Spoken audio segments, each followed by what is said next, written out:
Are you ready? Let's do it. Are you ready? This live Are you talk. ready? Live Are you talk. ready?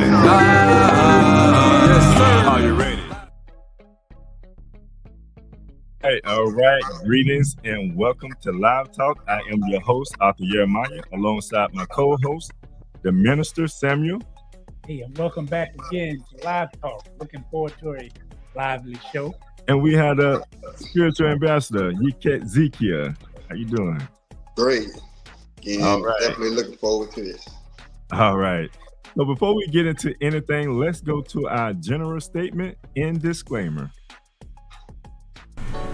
General statement.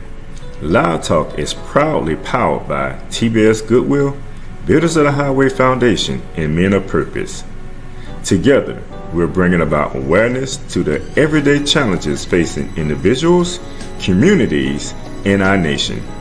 We tell our stories, listen to yours, and always respect different perspectives. Want to share your voice? Email us at livetalkoril@gmail.com to be a guest, or if you would like to contribute to our mission, purpose, go to livetalkoril.com to give a donation. Disclaimer. Information provided during this event and others to come does not constitute the official opinion of Live Talk or its affiliate entities. It is strongly recommended that viewers seek independent expert advice regarding any topics discussed, as legal requirements differ significantly across jurisdictions and are subject to frequent changes. If you have questions or concerns, you can always email us at livetalkoril@gmail.com, or you can DM us on Facebook and or Instagram at Live Talk Orlando. All right. We have to get that out of the way. That's our generous statement and disclaimer. We talk about a lot of different things on this show. We want to just make sure that we're in line with either state laws or federal laws when it comes to that. All right. So, my brothers, how are you doing? Starting with you, Minister. How you doing? I'm doing wonderful. Here we are on February the 2nd. Looking forward to a great month. Of course, this is what it's referred to as Black History Month, even though we celebrate Black History every month out of the year. But of course, we want to highlight it as much as possible, especially this month. Yes, sir, indeed. Brother E.K. Zekiah. I'm beat it too, King. And as the brother say, we're going into a particular month that's dedicated to the historical prominence for the so-called Black man of America. So we definitely want to be able to share the information to those that may be unaware of some of the events that have occurred in our sojourn here in America that has created what we know as our Black history. Yes, sir. Indeed. Minister, we ran into some brothers yesterday. We went to an event that was here. They're talking about mental health and et cetera. And we're big on trying to connect with brothers in the community. So that was one of the things that was somewhat of a highlight of my week. Anytime we can connect locally with other groups and individuals is always a highlight. But season 6, episode 1, we're moving right along. And just for the audience, let's just give you a rundown of the show today. First, we'll have the minister word of today. And then shortly after that, right after that, we'll go to a short commercial break. And then we'll come back with our main topic today. We'll be talking about unsung Black or melanated, I like to say, leaders in American history that help contribute to the advancement of melanated people, Black people, for some. And right after that, we'll go to another commercial break, and we'll come back with some community news. And then we'll get ready to close out with either a quote or a motivational message by the host. So with no further ado, Minister, what is the word of today? All right. Our word of today is going to be unity. The word of the day is unity. And By definition, unity is the state of being united or joined as a whole, oneness of mind and feeling. Unity is being together or at one, the opposite of being divided. Unity is harmony, oneness, accord, having unification, balance, symphony, and agreement. Now, some antonyms are the opposite of unity, which we definitely want to be careful of, is violence, confusion, tension, and disunity. And a quote, I'm going to do a quote today from Brother Malcolm, which says, "There can be no black white unity until there is first some black unity. Mm. We cannot think of uniting with others until after we've united amongst ourselves. We cannot think of being acceptable to others until we have first proven acceptable to ourselves." And that is as relevant today as when the words rolled off of his lips. Right, indeed. Well, thank you, my brother, for that word of today, unity. That's what we'll be highlighting today as we talk about the two individuals that we'll be speaking of. But before we get there, we're going to go to a quick commercial break and we'll come right back with that main topic. What do all these people have in common besides a beautiful smile, healthy teeth, and gums? They all use Zadi toothpaste. Zadi toothpaste is made with all natural ingredients. Zadi toothpaste is fortified with moringa and baking soda. Zadi toothpaste is suds-free, making it an excellent choice for kids. All natural, fortified, and suds-free. Get yours today.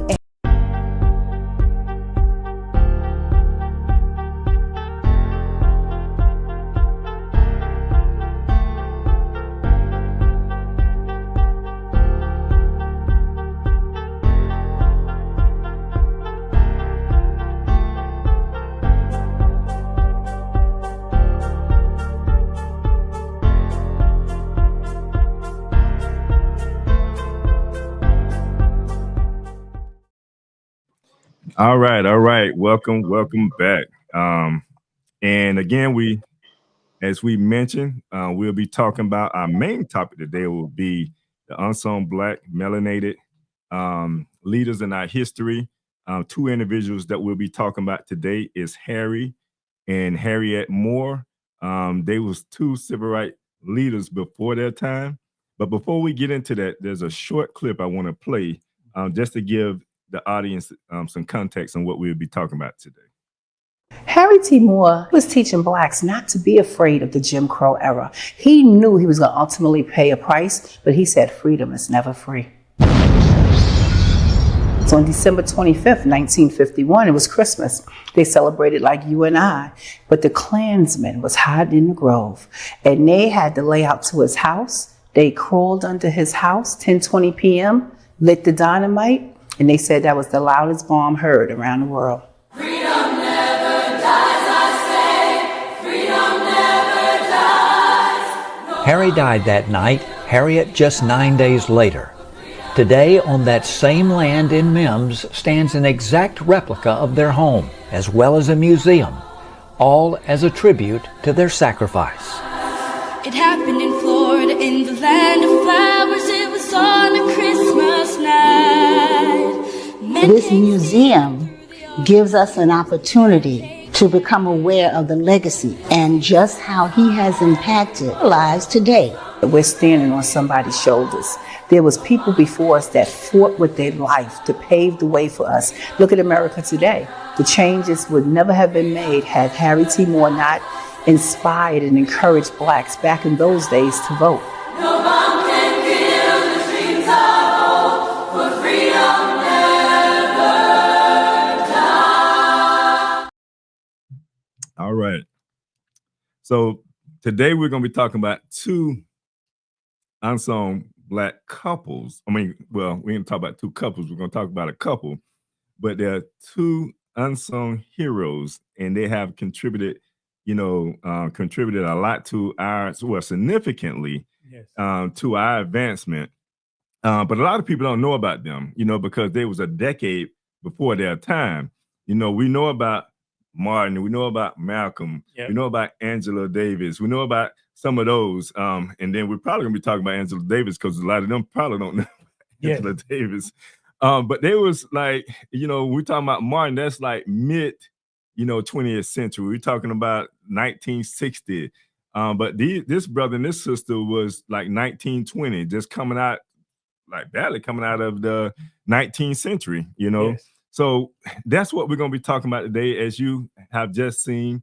Just a little context on what transpired at that time and what kind of happened to these individuals. So just getting into the mix of it, I just want to we highlighted a lot, just from that clip, and we're talking about two extraordinary individuals. And I want to go back a little bit because I want to talk about their background and their history, where they came from, the educational background, so the audience can kind of get a gist of who these individuals are. So I'm gonna toss around the room, who is Harry and Harriet Moore, and we can, you can bring Yikaziki on the screen. And I start with you, sir, and we'll kind of share the information around the room. Well, as a synoptic overview of this couple, the gifts that they imparted to future generations was having the mindset to be able to persevere at a time that the rise of Black people educationally, financially, in every aspect of life was frowned upon. This couple exhibited pluckiness. They knew they was at a disadvantage being a so-called colored people or Black man and woman, but yet they still fought daily against the odds. And as we said, their contributions gave rise to the civil rights movement.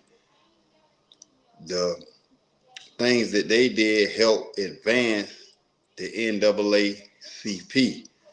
They helped bring to the forefront the knowledge of the lack of housing, the lack of education between the so-called Blacks and their counterparts in the white communities.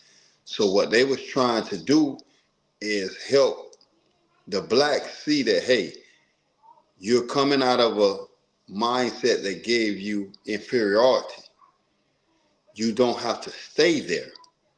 There is a way that we can overcome this right here and rise ourselves up. So they will advocate also to their white counterparts that, hey, you have had a mindset of superiority for almost 300 and some years.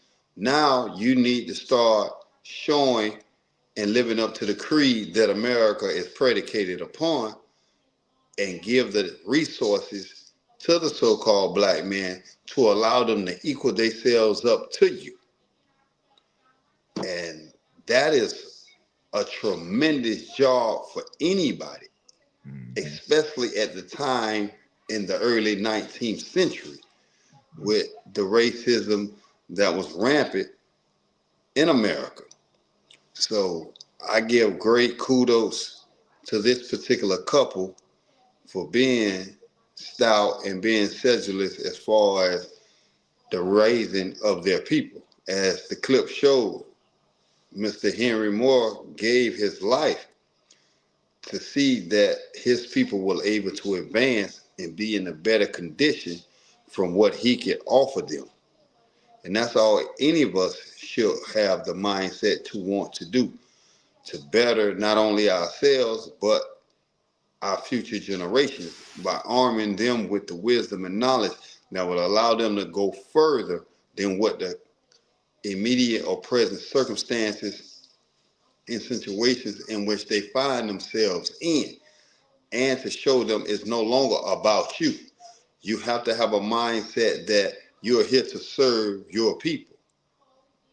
As the king always elaborates, serving, being benevolent, being altruistic. These are the greatest qualities. As the scriptures say, charity is above everything. So this is what this particular couple here manifested in their actions that ultimately cost them their physical lives. Mm. And just to think about it, I'll let you chime in a little bit too, Minister, because we know, like my brother alluded to, we're talking about the early 20th century, just coming out of the 19th century. The Emancipation Proclamation was not too long before then. And here you go, you got Jim Crow. And so here go a young man, he was born November the 18th, 05. And just kind of looking at his background, like his father, his mother, because you have to come from somewhere that either educated you or instilled in you the principles of just being who you are and giving back to your community and sacrificing. I'm pretty sure you had seen some people sacrifice. Yeah, and it's even though this is a part of history, it's not that far back in history, Right. but it's at a time that because of the sacrifice of people like Harry and Harriet Moore, that we have some of the freedoms that we sometimes take for granted. Right. Like this was early on in the 90s.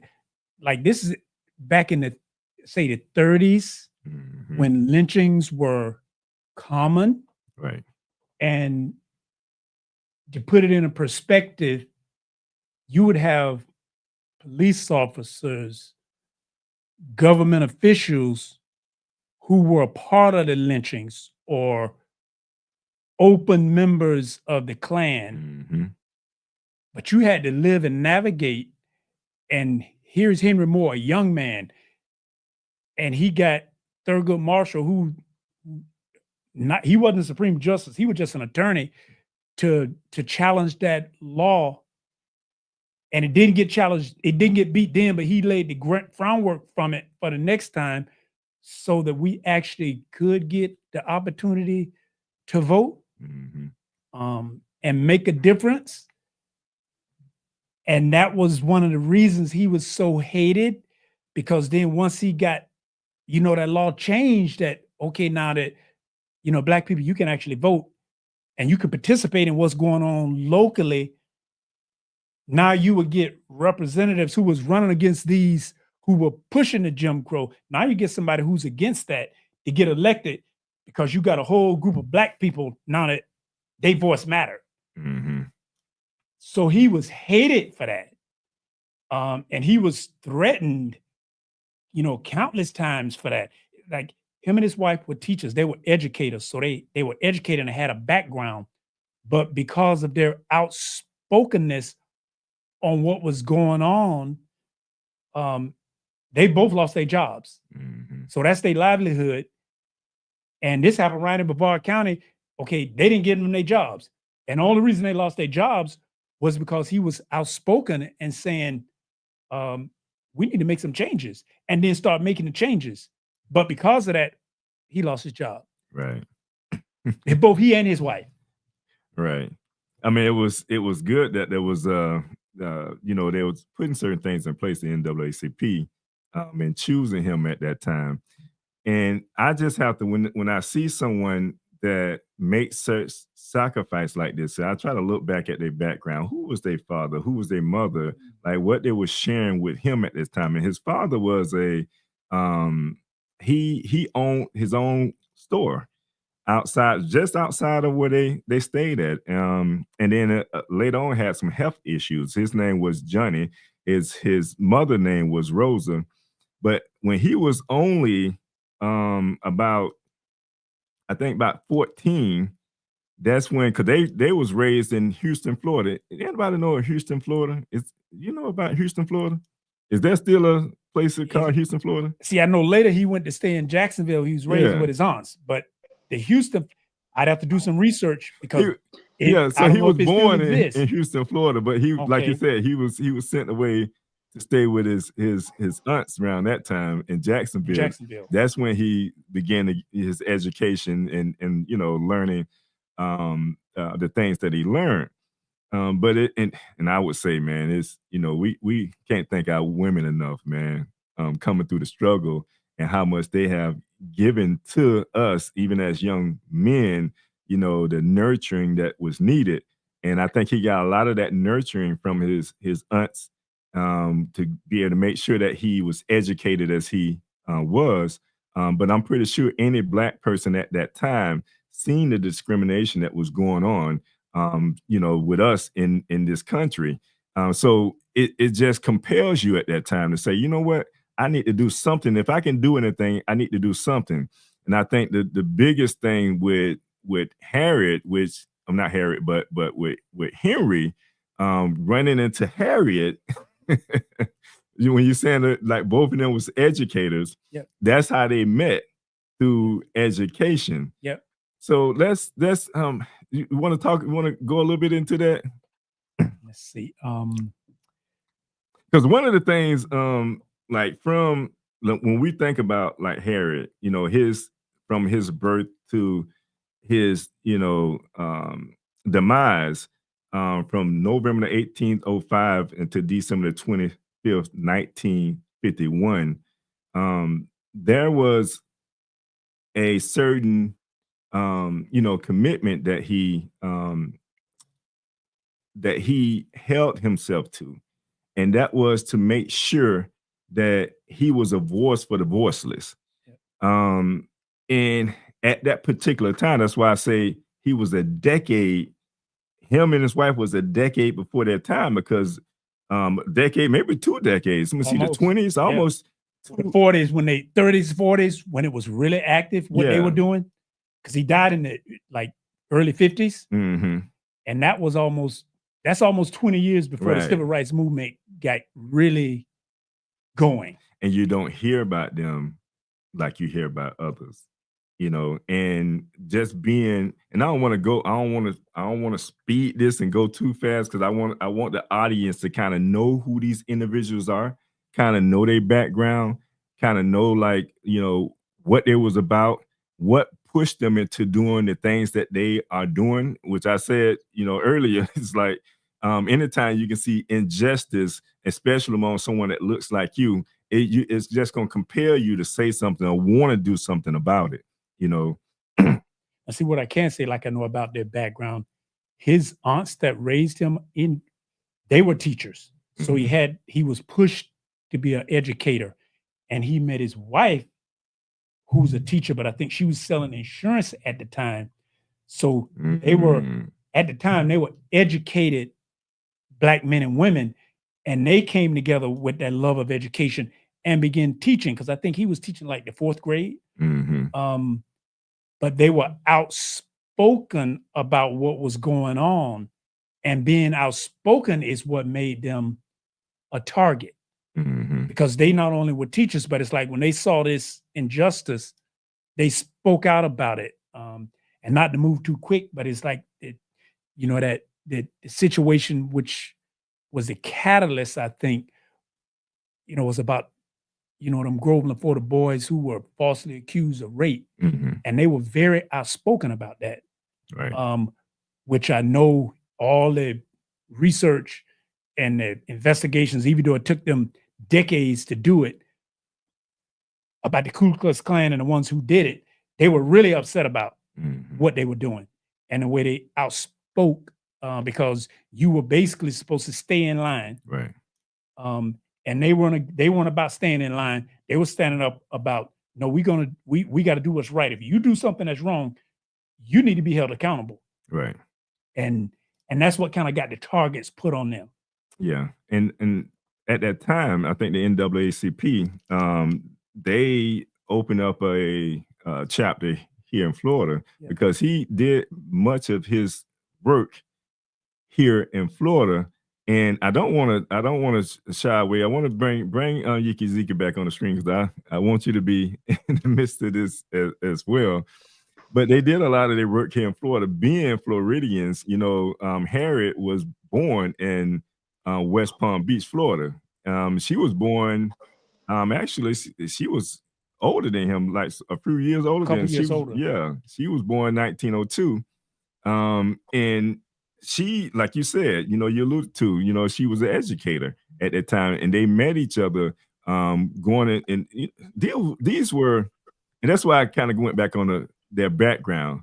Their father was an entrepreneur, and I just imagine any black person during those times had to pretty much um run, they had to make their own money. So you're an entrepreneur if you're making your own money. I'm pretty sure you weren't working for no one, because I know they had some laws in place during that time that that they system was set up to make sure that they implement the Jim Crow system of incarcerating us, mass incarceration, and things of that nature. So some of the vagabond, I think the what is it called, vagabond, what's the name of that law? But it was a law that was in place that if you wasn't working, you would, they could pick you up and put you into the chain gang. Yep. And I can't think of that law. But it was a law that was created.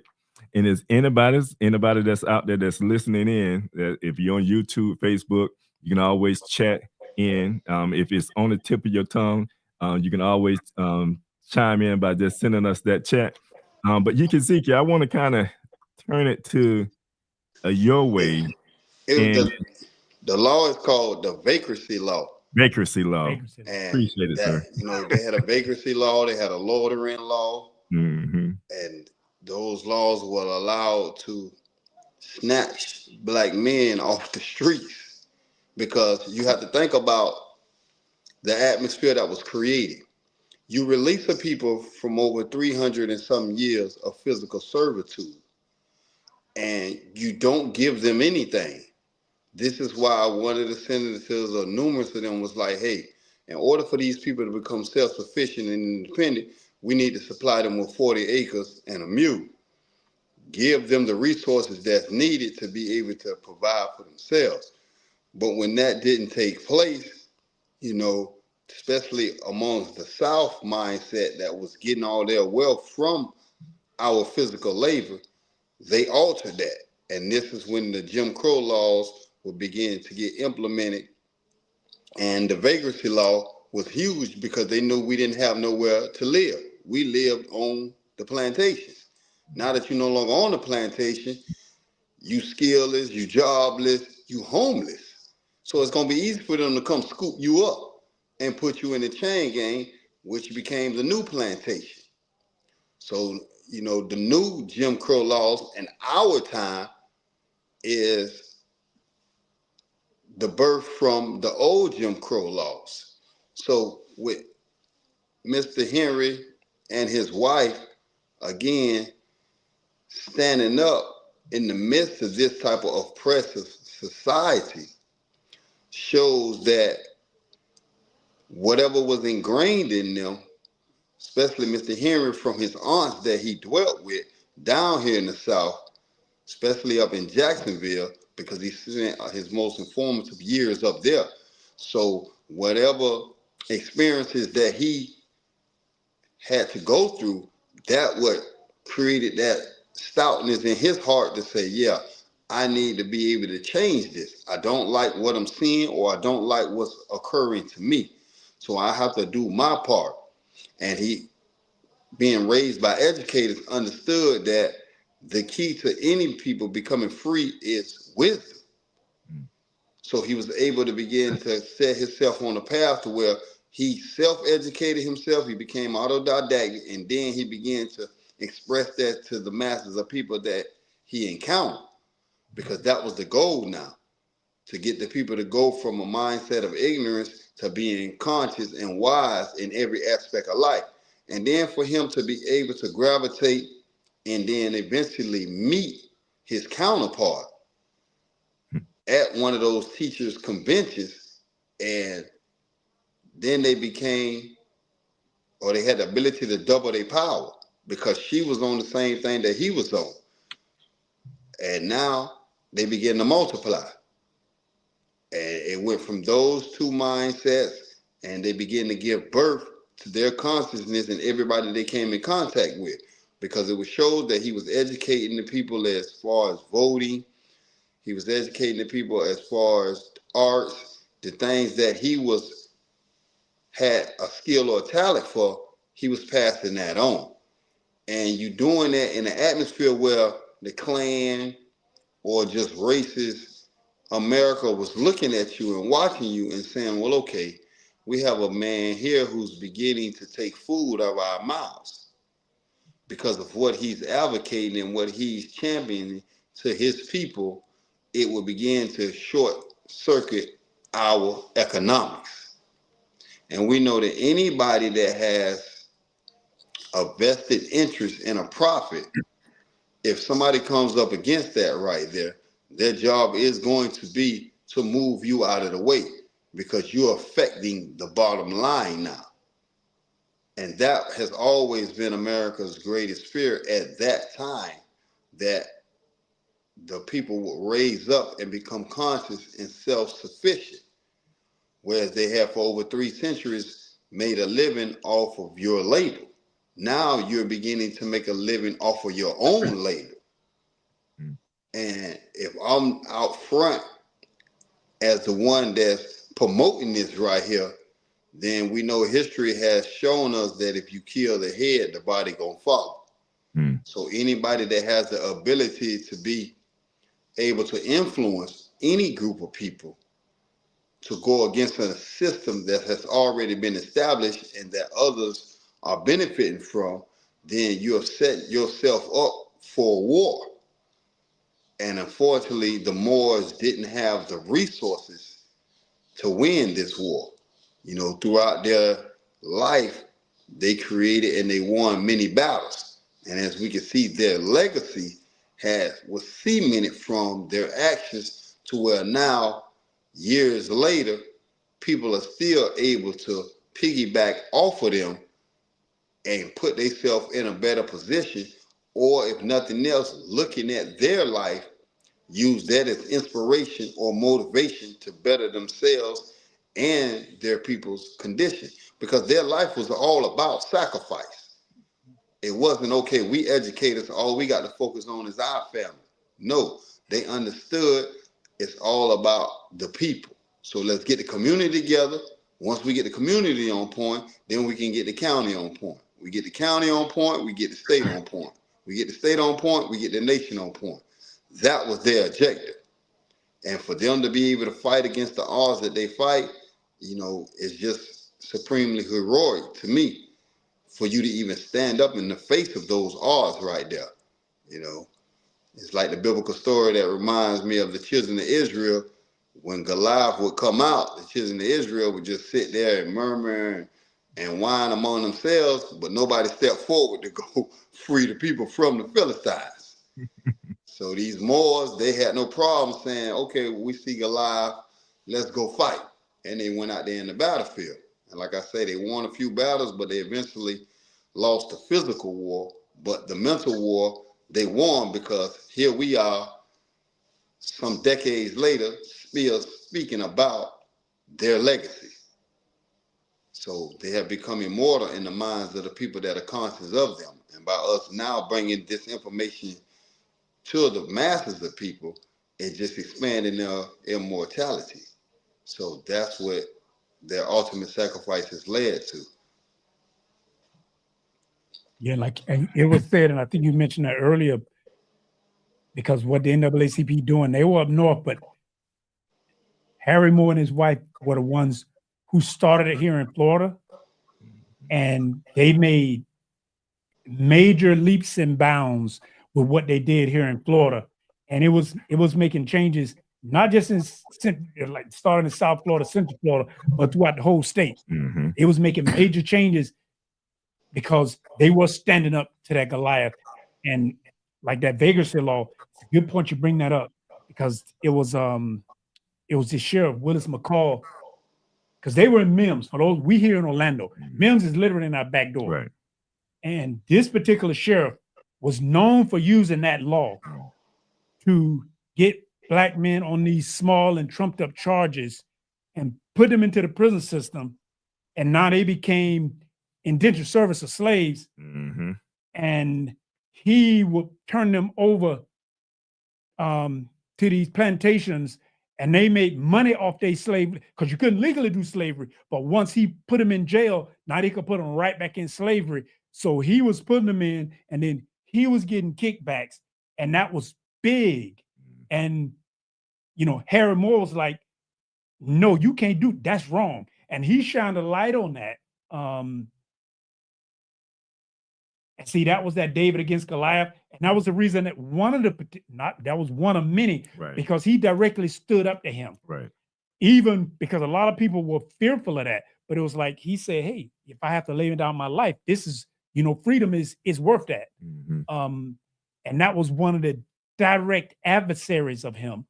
And then going through history, when we talk about the Jim Crow laws, had it happened now with the government as it is with, say, federal investigations, not only would those who planted the bombs and did the bombing would have been prosecuted and perfectly convicted, but it would have also led back and shined a light on the organizations they in that were supporting it, as well as the political corruption that allowed it to take place. And that was the outcry, because it's like, at that time, they wanted to basically sweep it under the rug, but the bomb was so loud, they couldn't sweep it under the rug. Right. And it's like, they really gave birth to the civil rights movement. Right. And you would think, like, two educated people, pretty much they graduated from Bethune-Cookman College right here in Daytona Beach.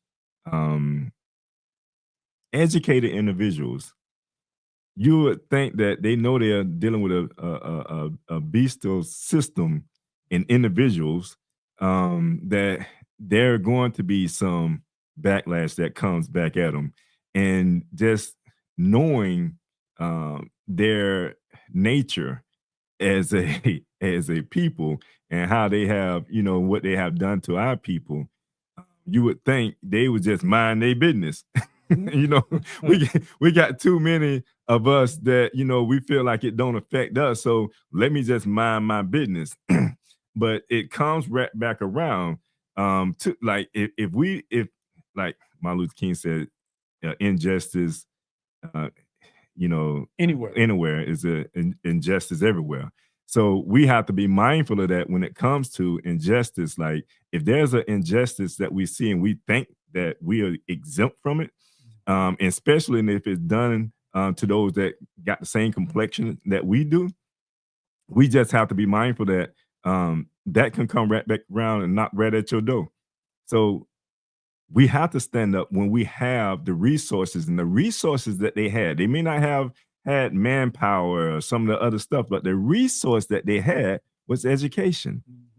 Learning their system, learning how to fight against them. And anytime you learn a person's system and how to fight and battle and protect yourself, yes, you become an enemy. Yes, we have to get rid of you, because now you have reached beyond just, kind of dealing with you from a mundane level, where you, your mindset, you can't, you can't process certain things that are happening to you because you don't know the laws that are put in place, but they educated themselves.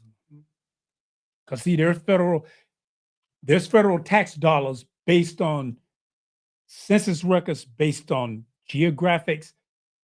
And now when you get a certain amount of registered voters, there's supposed to also be dollars. Like when people are having housing, you're supposed to be able to, the government is supposed to be supporting those efforts because it's coming from your tax basis, from your dollars. So now they were putting systems in place to go up the ladder, start bringing those resources, meaning money, shining the light, that better jobs, better education, better housing.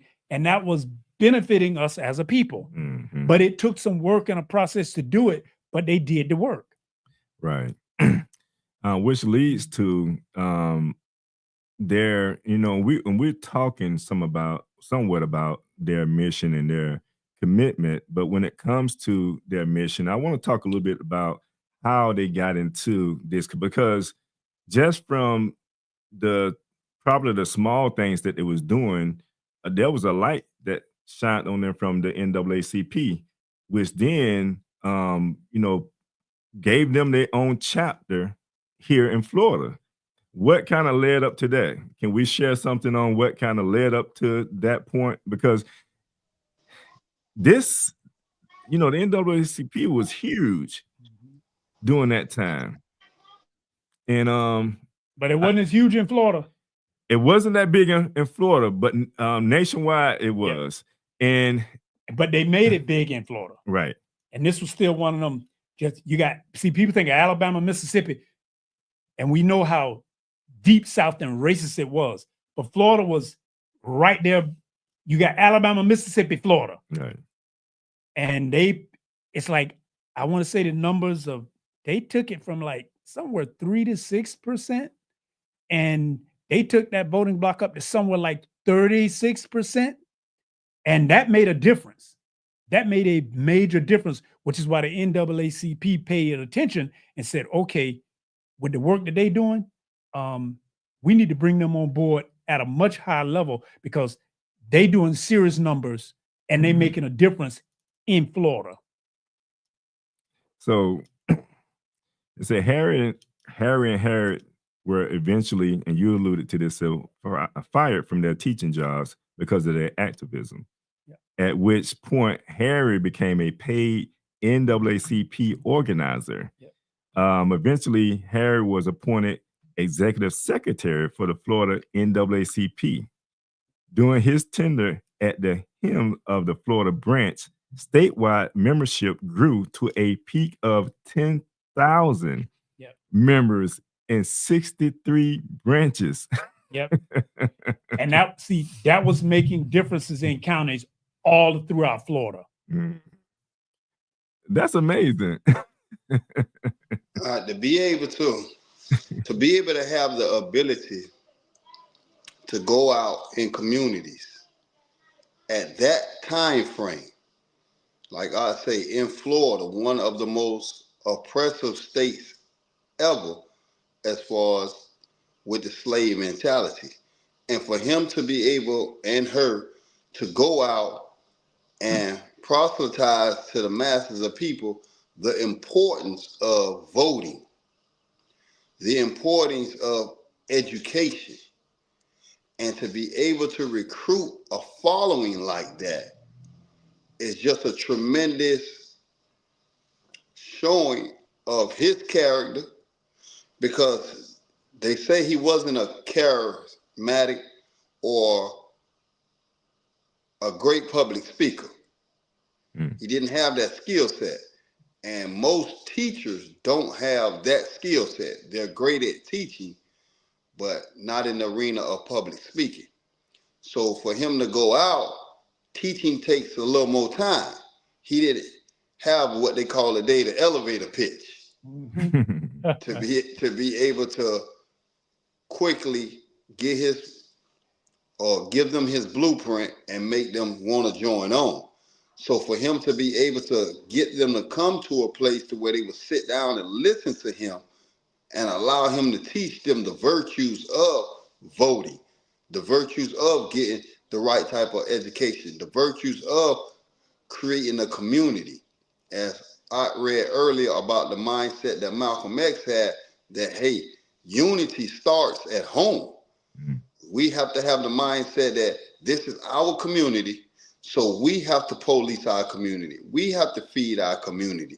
We have to take our community into our own hands first before anybody else will want to come and help us out.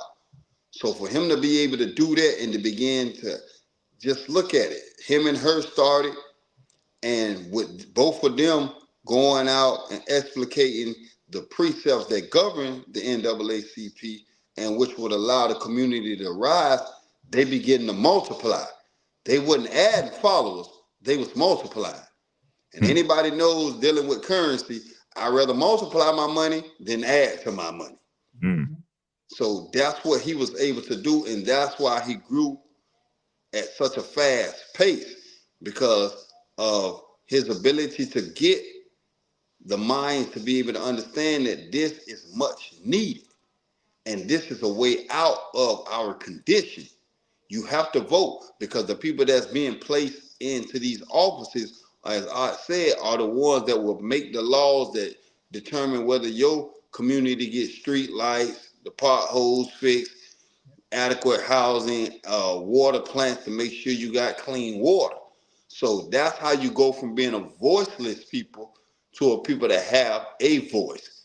And when he went to showing them, yeah, this is what needs to be done, and the people, they bought into it. And as they begin to buy into it, they begin to expand. And that expansion, as you've seen, led to chapters being created all throughout America. I'm going to say throughout Florida. And then he would go himself and tour these places and give them more tips of how to make it better. And I'm quite sure in the process, like any CEO of a business, he would go and he would help train these people until they can adequately take over. And then he would delegate responsibilities to that right there.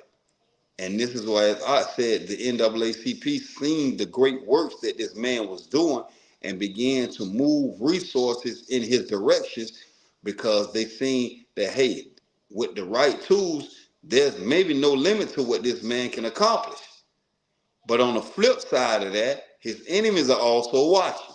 Mm-hmm. Okay, it was only 2 people voting before this dude moved to the city. Now you got half the city voting. What's causing this? Oh, this dude right here. So now, as you say, you put that big old target on your back. You become public enemy number 1. And for him to continue after so many years of having that target on his back and still putting in that work right there, again, it testifies to the spirit that he had in him that wanted him to see the rising of his people. Even though he knew from being an educator that the history of America is when you rise up in their midst and begin to teach and produce a system that's antithetical or diametrically opposed to what they have in place, 2 things are going to happen. First, character assassination will happen. And then that gives birth to physical assassination.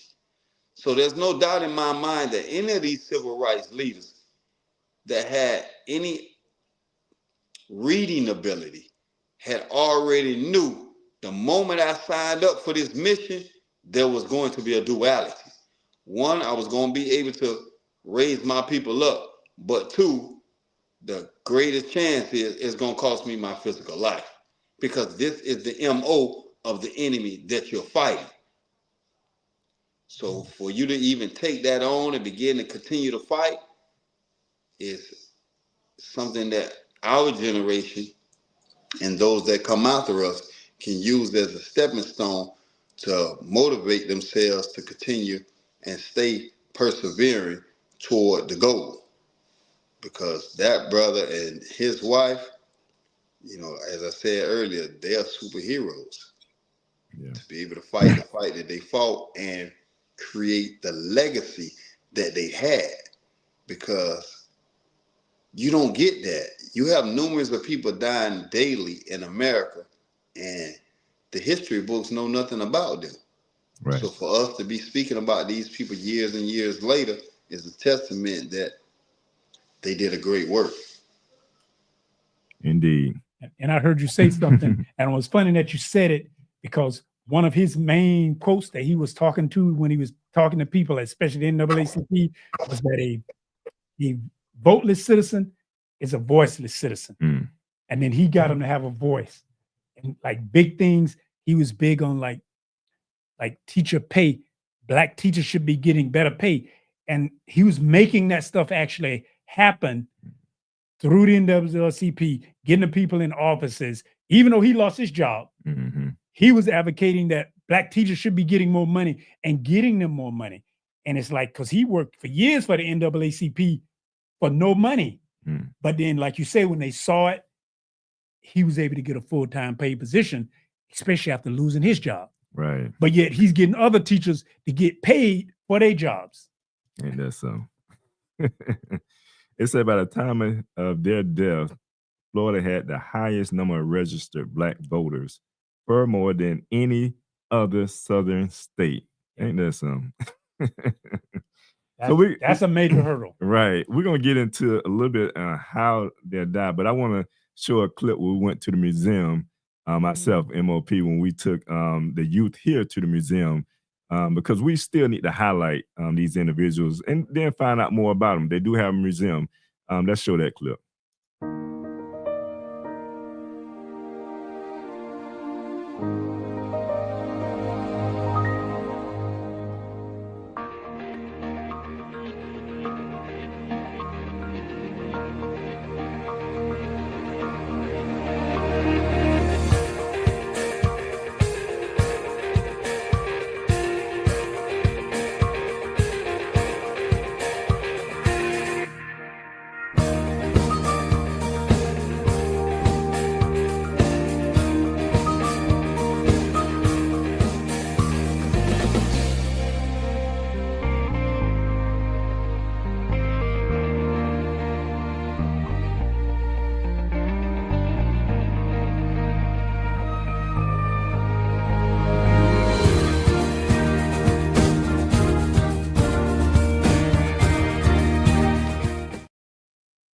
All right. So we, as MOP, we like to take the youth and we like to take them to museums, especially to learn about individuals from our history that have, made some huge contributions to our advancement.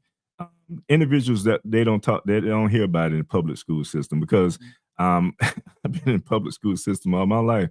I'm just be honest, I haven't heard of these two individuals throughout my time going to public school. And here's the thing: we graduated from one of the most proud Black schools here in Central Florida, Jones High School. I never heard of Harry and Harriet Moore, even at a Black high school. Mm-hmm. They weren't in the book. If they were in there, they must have been hidden because I never saw it. Okay. And where we at?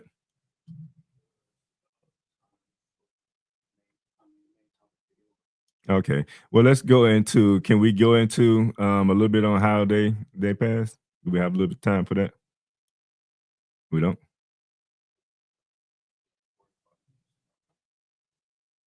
Okay, we have about 4 minutes, right?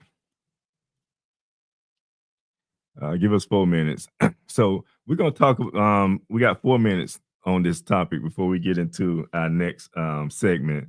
How we started off with a clip, but how did they pass? Let's talk a little bit about that, and then I do want to lead the audience with how they can contact the museum or either go to the museum.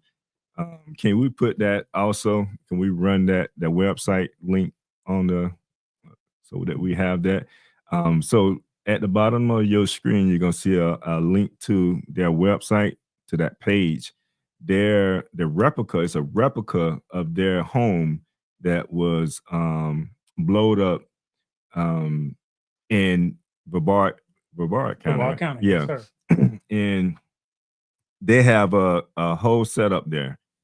It's beautiful. We took the young men there, young MOP, and they, appreciated that they enjoyed themselves, and just to know about the history of two phenomenal individuals was, priceless. So definitely, if you don't know about them and you want to learn more about them, the link is right there. You can go to that website and learn more about them. Anyone want to close out with how they pass and just want to close out on that? Yes, sir. They, as the brother spoke earlier, on Christmas Eve. Mm-hmm. Can you believe it? Can you believe it? On Christmas Eve, and I don't know if the Klan strategically planned it to be that time for the more of a shock effect, but they placed a bomb under these people's house. and caused it to explode while they were sleeping. So the Klan came in like a thief in the night, slid a bomb under the people's house, and blowed them up. And we know the husband died that night, and 9 days later, while in the hospital undergoing different surgeries and trying to fight for her life, the wife also died.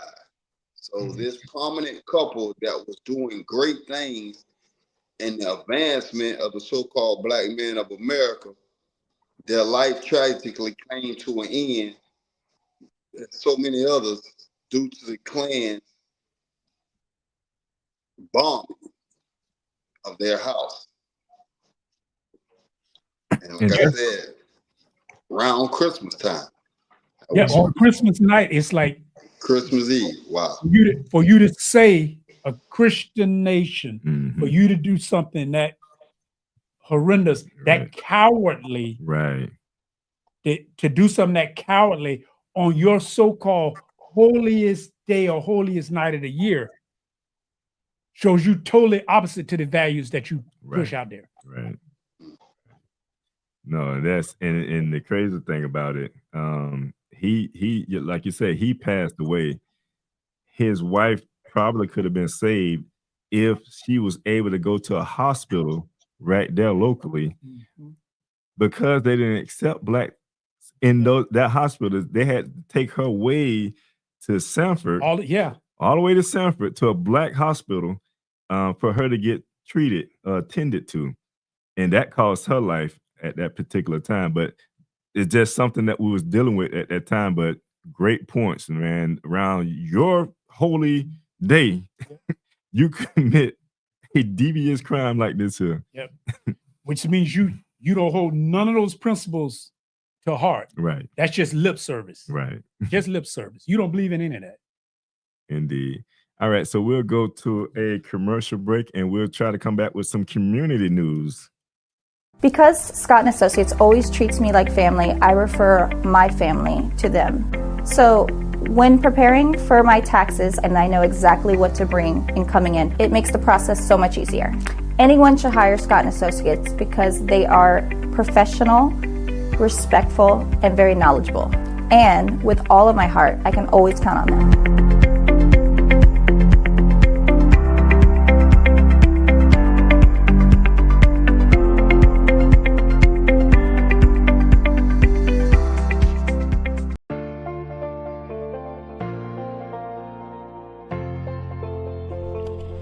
Hi, my name is Joe, and I'm an enrolled agent with Scott & Associates accounting firm.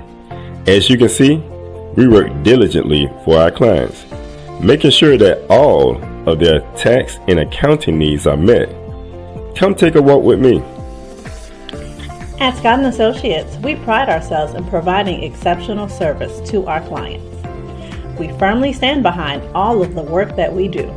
However, we have also put measures in place to protect our clients should something ever go wrong. To schedule a tax appointment for your business or personal need, text or call us today at 321-754-1360. And remember, you can always count on Scott. What do all these people have in common besides a beautiful smile, healthy teeth, and gums? They all use Zodi toothpaste. Zodi toothpaste is made with all natural ingredients. Zodi toothpaste is fortified with moringa and baking soda. Zodi toothpaste is suds-free, making it an excellent choice for kids. All natural, fortified, and suds-free. Get yours today at noystore.com.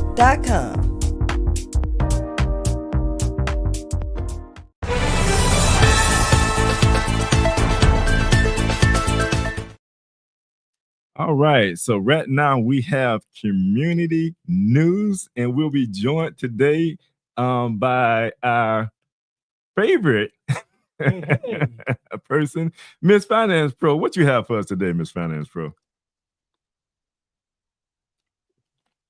We can't hear you. She muted. Unmute yourself. Uh-oh. It seems like you're muted. Can you do it? No, he don't got to mute it. Come back in now. Oh, it's like you muted. Can you hear us? Are you muted on your end? No?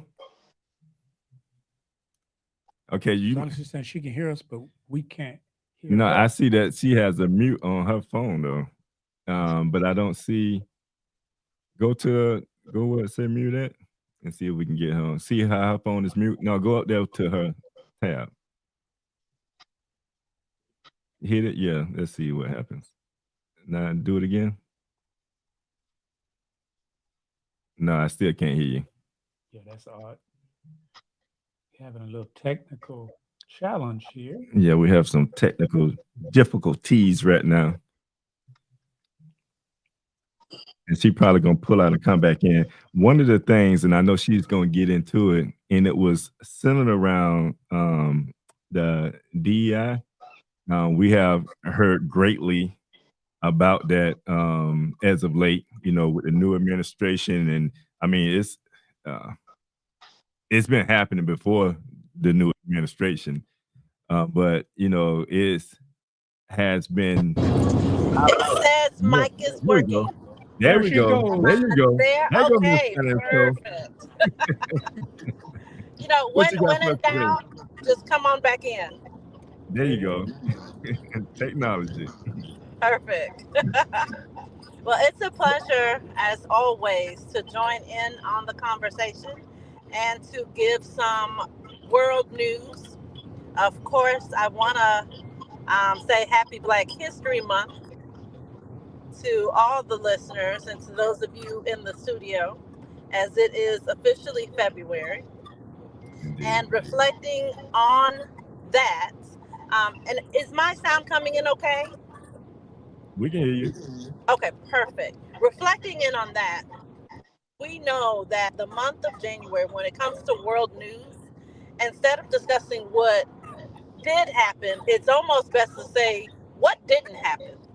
Mm. What didn't happen last month, from the California fires to the new president we have, the policies when it comes to the mass deportation happening right now, and the DEI program being rolled out, if not completely just banned from our government, and then major corporations also rolling back on the DEI initiatives.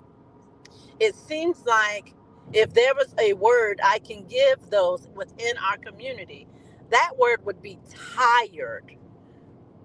It is only 1 month into this calendar year of 2025, and our people are tired. And so I wanted to just share what we as a community can be doing to effectively get out of this run on what's happening today. So instead of deactivating, what can we do to reactivate and stay encouraged? So for that, I wanted to first say, it is okay to turn the TV off and disengage when it comes to the news. It is okay to log off of social media. And if someone is saying something that you don't like, it's okay to keep scrolling. Not every fight has to be our fight. But what can we do to be proactive? I encourage everyone, please get back into the community, because I promise you, there are still a lot of groups, a lot of charities, a lot of mentorship programs. We've been waiting on you. So now is the time to put some fire behind that passion and get involved. Get involved with the organizations that are working hard daily to make a change within the community. It is just time to tap in, lean on to what you're extremely passionate about, because that is how we can effectively make change. Also, your wallet is one of the most powerful tools you have. So be intentional with who has access to your wallet, because yes, some may or may not want to be supporting Target currently, but when it comes to Etsy, even when it comes to Amazon, there are still a lot of Black-owned companies and vendors. Tap into those resources and make sure that you're spending your dollars there, because that is one of the most effective things that we can do to see change, especially change today. All right. I, Oh, I love that.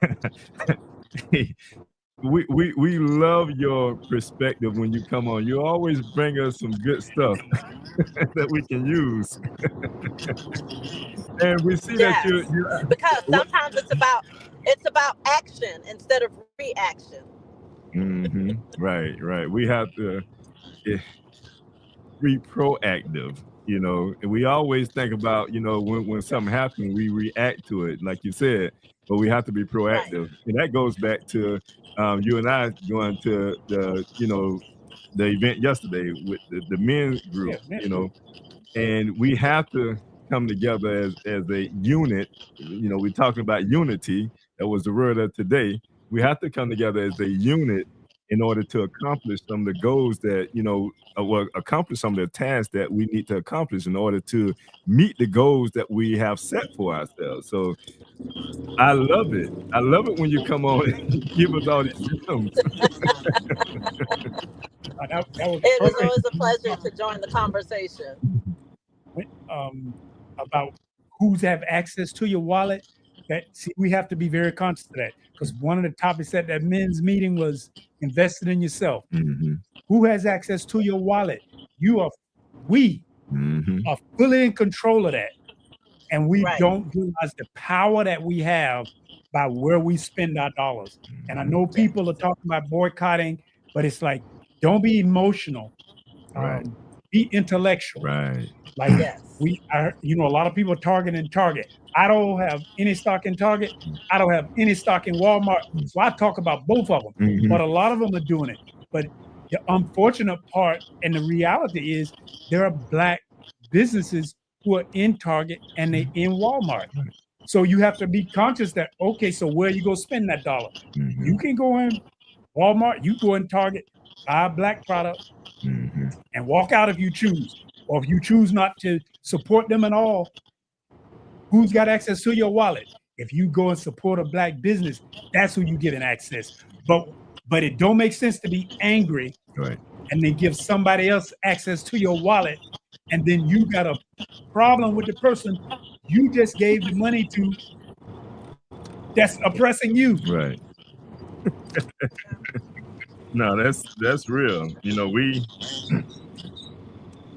oh yeah, if that at time. But no, we thank you for coming on. I see Well, I thank you.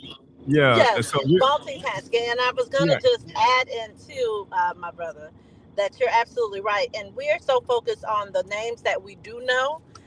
There are so many companies, just because they're not as big. We don't always know what certain organizations or certain, local stores that you may shop, they may feel the same way as Target and Walmart. They might have never had any type of DEI program, but you're still spending your money there unknowingly. Right. We don't know how Marshalls feels. We don't know how Ross, may feel, or Home Goods, and we're still walking into a store. So instead of worrying about where you're not going to shop, focus on where you can shop and what's going to be the most effective to advance us. Right. And I'll leave you with that. No, we appreciate you coming on. And we look forward to the next time. Absolutely. Absolutely. All right. But no, that's powerful. I always say it's important. We talk about this all the time, where we spend our dollar at. That's one of the ways that those are some of the solutions that we talk about. Changing the direction of where we spend our dollar, where you put your money at is what's the saying? Where you where you put your mouth and where you put your money at. Where you put your money is where you put your heart is where your put heart is money. where you put your money at. Something So to that effect. Yep. so we have to be mindful, though. You said something powerful. We can't be emotional about this. We have to be intellectual about this here. And we was talking about yesterday, we have to create a platform, a forum that we can come together, have these type of conversation, but be looking to actively act on it. Because we can talk about it all day. But if we don't choose to act on it, that becomes the issue because Target ain't going nowhere. Exactly. Amazon ain't going nowhere. They got a lot of money, a lot of resources. They're not going anywhere. So how do we then begin to redirect our money and our funds? I'll say this here. Learn about the stocks. Heck, I would buy into it. If it's a company that's doing well, I'm gonna buy into it. The reason I want to buy into it because I spend my dollar, I got shares in that company. I look at it from a standpoint like that. Until I find my brother or my sister that does the same thing, then I need to buy into their company so I make money at the same time they make money. That's it. So if I spend my money with them, guess what? I own some of the shares of the company anyway. You're getting some of it back. Right.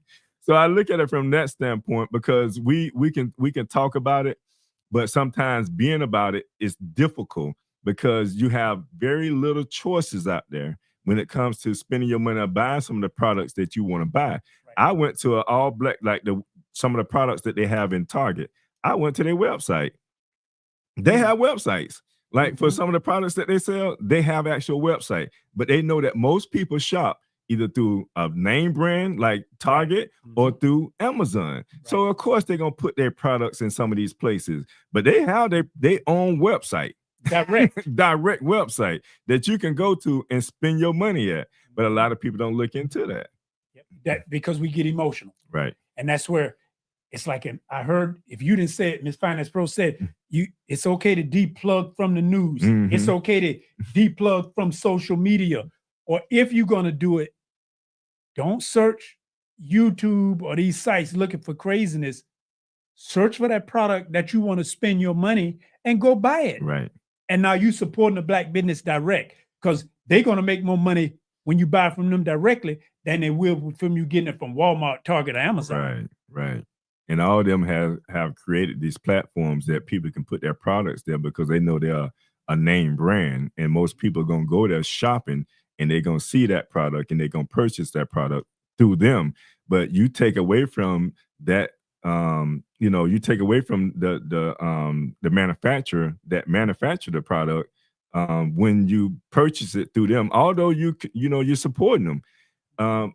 But they have a website. You can go directly to them.